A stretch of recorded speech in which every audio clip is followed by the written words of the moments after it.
Eu não sei vocês, mas eu vibrei demais quando eu li essa cena no mangá pela primeira vez. E eu adorei na hora que a Toei animou isso no estilo Super Saiyajin cheio de luzes e fogos.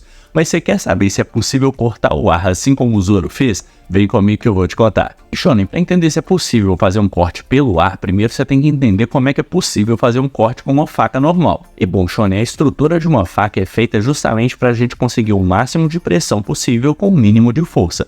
Isso porque ela tem o fio de corte, que é essa parte mais afiada aqui de cima, muito menor em espessura do que o dorso dela, mais o cabo que a gente tem que usar para aplicar essa força. Então na hora que a gente aplica força na faca, o fio de corte dela concentra toda aquela força em uma área muito pequena, aumentando muito a pressão. E você tem que lembrar que pressão é força sobre área. Logo, quanto menor a área que a força está distribuída, maior vai ser a pressão. E o inverso também é verdadeiro. Quanto maior a área que a força está sendo distribuída, menor vai ser a pressão. E para você entender isso um pouquinho melhor, imagina esse triângulo aqui e imagina que eu estou pegando ele por essa parte aqui de baixo e pressionando essa parte aqui de cima contra a sua pele. Eu acho que não vai causar muito dano, correto? Mas e se eu fizer ao contrário? Se eu pegar essa parte de cima e pressionar essa parte de baixo contra a sua pele? É muito provável que cause um perfuramento.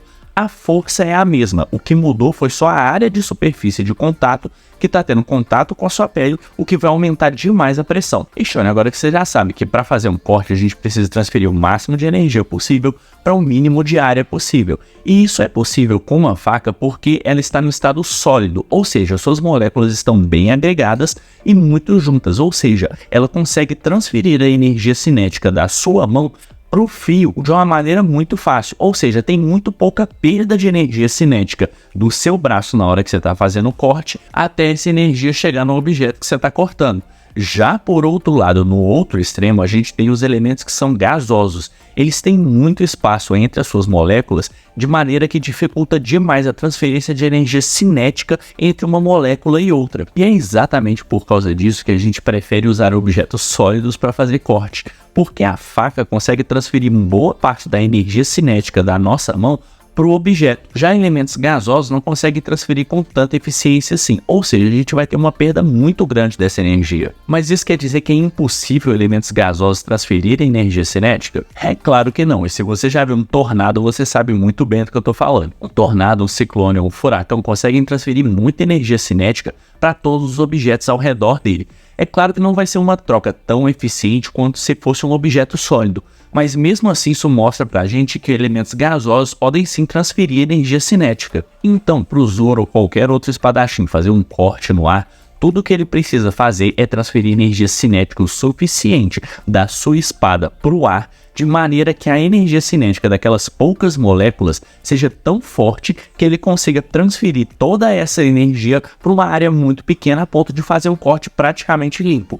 É claro que esse processo ia ser extremamente ineficiente, boa parte da energia que ele gerasse para fazer esse corte seria perdida e obviamente seria muito mais eficiente se ele colocasse a espada direto no seu alvo. Sem contar que isso traria vários outros problemas. Por exemplo, a lâmina da espada tem uma espessura muito pequena, ou seja, ela tem muito pouco contato com o ar.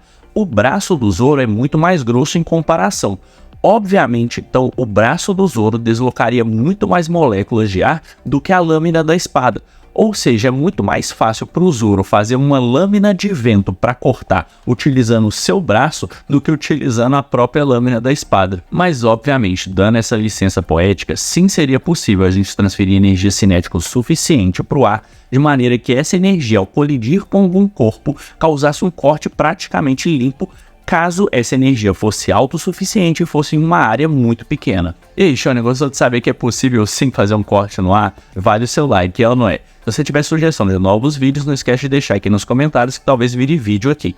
Se você gostou de assistir esse vídeo, não esquece de dar um like para me apoiar a trazer mais conteúdos assim para vocês. E se você quiser ver mais ciência aplicada ao mundo geek, me segue lá no meu perfil para ver mais vídeos como esse.